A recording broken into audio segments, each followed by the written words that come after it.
வணக்கம். உங்கள் சதீஷ் ஆறுமுகம். இந்த குரூப் ஒன் கட் ஆஃப் நிறைய பேர் கேட்டிருந்தாங்க. நான் ஏற்கனவே கட் ஆஃப் போடுறதில்லன்னு சொல்லியிருந்தேன். பட் அடுத்தது நிறைய பேர் மெயின்ஸ் ப்ரிப்பேர் பண்ணணும், இல்லை குரூப் டூ ஃபோக்கஸ் பண்ணுறதா, இந்த மாதிரி சில தடங்கல்கள் இருக்கிறதால சரி லாஸ்ட் இயர் நம்ம போட்டது சரியாக இருந்ததுன்னா சொல்லலாம் அப்படின்னு சொல்லி எடுத்து பார்த்தோம். லாஸ்ட் இயர் நம்ம என்ன சொல்லியிருந்தோம் அப்படின்னா, ஜென்ரல் 135க்கு மேலே இருந்ததுன்னா படிக்கலாம்.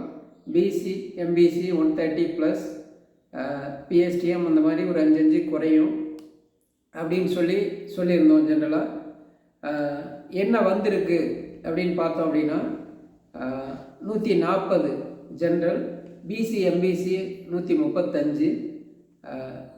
ஏன் அந்த வேறுபாடு? ஆனால் நம்ம சொன்ன ஆட்களுக்கு வந்திருக்கு. ஏன் வந்திருக்கு அப்படின்னு பார்த்தோம்னா, அந்த ஆன்சர் ஷீட் பார்த்துருந்தீங்கன்னா தெரிஞ்சிருக்கும். ஆன்சர் ஷீட்டில் ஃபைனல் ஆன்சருக்கு 11 கொஸ்டின்ஸு கிட்டத்தட்ட ஆன்சர்ஸ் ஆல் கொடுத்துருந்தாங்க. ஸோ அந்த 11ல் எல்லாருக்கும் ஒரு 5லேருந்து 8 கொஸ்டின்ஸ் இன்க்ரீஸ் ஆகிருக்கும். சில பேருக்கு லக்கு இருந்தால் 10 கூட இன்க்ரீஸ் ஆகலாம். அதனால் அந்த variation last year cut off போடும்போது அதை நான் சொல்லியிருந்தோம். நிறைய பேர் 140 வரும்னு சொல்கிறாங்க, நீங்கள் என்ன சார் இவ்வளோ கம்மியாக சொல்கிறீங்க அப்படின்னு கேட்டிருந்தாங்க. அப்போவே சொல்லியிருந்தோம். அதுக்கு முந்தின வருஷமும் அது மாதிரி தான் ஒரு 16 கொஸ்டின்ஸ் கிட்டத்தட்ட ஆல் கரெக்ட் இந்த மாதிரி கொடுத்துருக்காங்க. அதனால் அது 137 140 அந்த மாதிரி தெரியும். மற்றபடி ஜென்ரலாக நான் 2013 158 160 போட்டிருந்தேன். அப்போவும் சொன்னேன் 125 to 130 தான் இருக்கும் அப்படின்னு. லாஸ்ட் இயர் 130 பக்கமாக தான் போட்டிருந்தேன். அதுலேயும் 125 to 130 தான் சொன்னேன். இந்த வருஷம் 148 போட்டிருக்கேன். இந்த வருஷமும் சொல்கிறது என்னென்னா, அதிக பேர் இருக்கிற இடம் 125 to 30. அதிக பேர்னால் கிட்டத்தட்ட இந்த போட்டியாளர்கள் ரொம்ப நெருடலான போட்டியாளர்கள், சரியான போட்டியாளர்கள்னு பார்த்தோம்னா 125 to 130. சரி, நிறைய பேர் 140 150 சொல்கிறாங்க அப்படின்னா ஒரு கீ பார்ப்பாங்க. இந்த கீழே நமக்கு சரியாக இருக்கிறதெல்லாம் ஆட் பண்ணிப்பாங்க. ஒருத்தவங்க 2 பேர் இருக்காங்க. இப்போ நான் ஒரு 1 வீக்லேயே நம்மளால் 148 போட முடியுது அப்படின்னா 1 வீக் மட்டும் இல்லை, ஏற்கனவே இருக்கிற எக்ஸ்பீரியன்ஸ், லாஸ்ட் இயர் மெயின்ஸ் படித்தது, இந்த மாதிரி எல்லாம் கை கொடுத்ததால் சில பேர் நல்லா சூப்பராக பண்ணுறவங்க 150 கூட போடலாம். 150 to 155 வரைக்கும் கூட போடலாம். பட் அதெல்லாம் பார்த்தீங்கன்னா 1 or 2 இல்லை அதிகபட்சம் ஒரு 5 பேர் 10 பேர், 150 + 5 பேர் 10 பேர் இருப்பாங்க.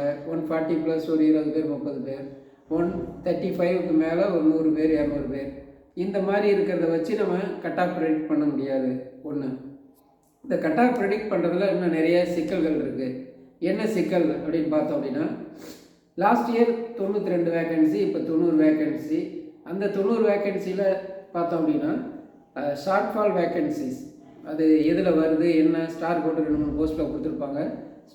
ஷார்ட் ஃபால் அப்படின்றது ஏதோ ஒரு கம்யூனிட்டியில் சரியாக ரிசர்வேஷன் ஃபாலோ ஆகிருக்காது, இல்லை அந்த பேக்லாக் வேக்கன்சி மாதிரி கிட்டத்தட்ட அந்த டிபார்ட்மெண்ட் கொடுக்காமல் இருந்திருக்கும்.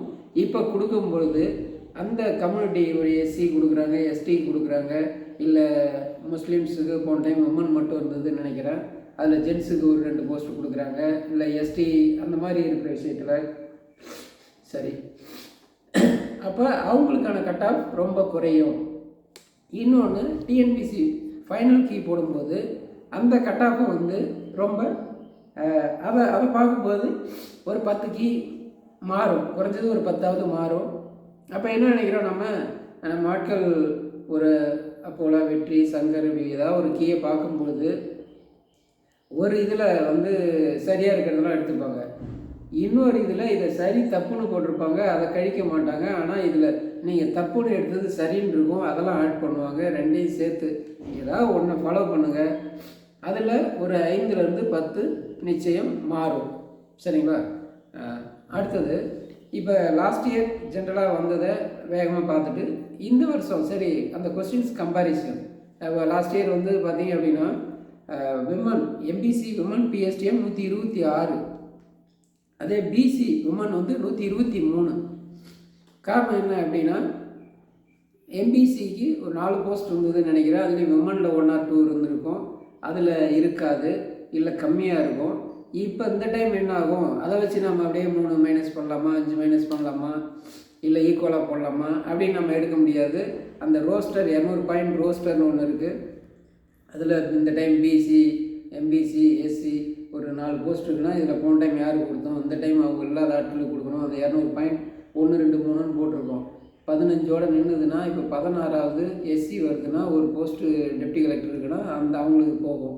17 அடுத்தது இப்போ 19 போஸ்ட் இருக்குது அப்படின்னா 19 பேருக்கு வரிசலாக அப்படி நிரப்பிட்டு இருப்பாங்க. அதில் பிஎஸ்டிஎம், விமன் இந்த மாதிரி போயிட்டுருக்கோம்.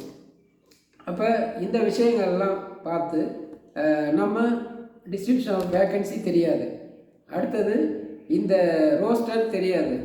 இதெல்லாம் தெரியாதுன்னும்போது நம்ம துல்லியமாக ப்ரெடிக்ட் பண்ண முடியாது. ஆனால் படிக்கிறதுக்கு ஓரளவு சேஃபான ஸ்கோர் என்ன அப்படின்னும்பொழுது லாஸ்ட் இயர் கிட்டத்தட்ட ரெண்டும் கம்பேர் பண்ணோம் அப்படின்னா லாஸ்ட் இயரை விட இது கொஸ்டின்ஸ் வந்து கொஞ்சம் டஃப்பு தான், இல்லைன்னு சொல்ல முடியாது. டைம் எடுக்கும்.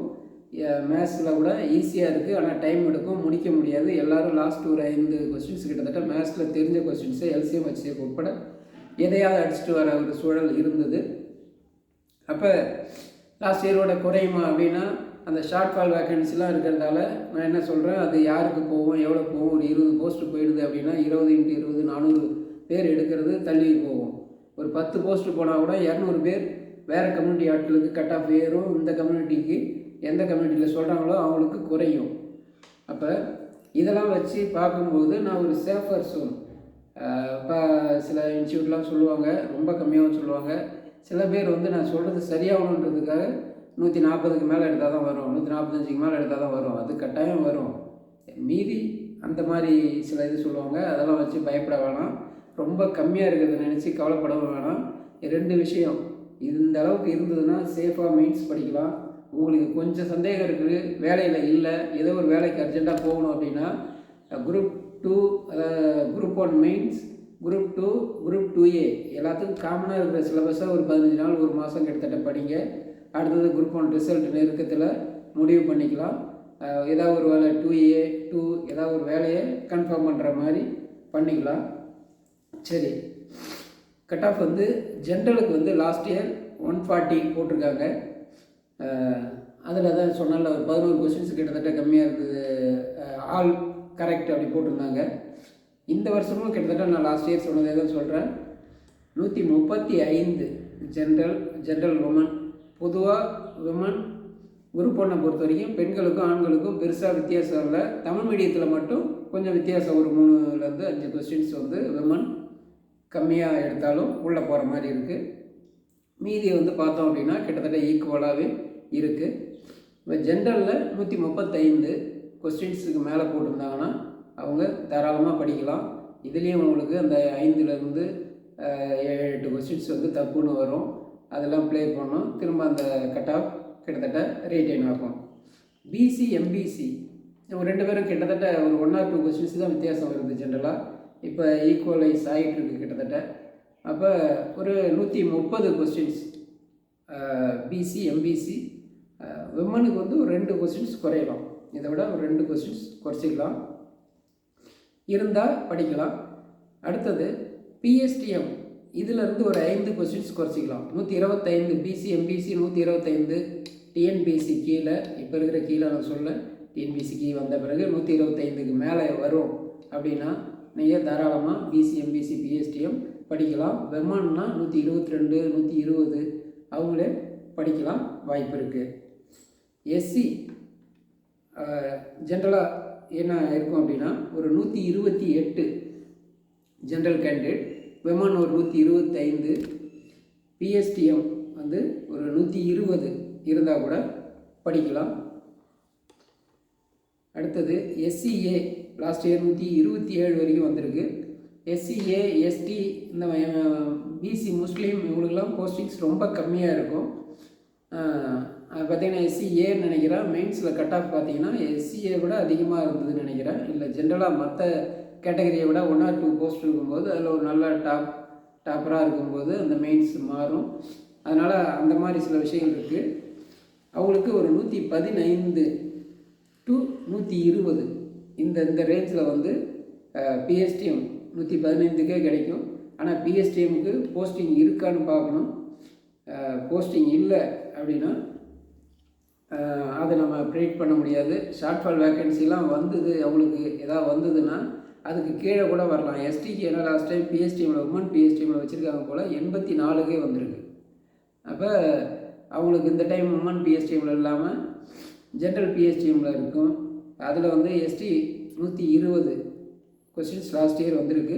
இப்போ ஒரு 115 இருந்தாலே போதுமானதாக இருக்கும்.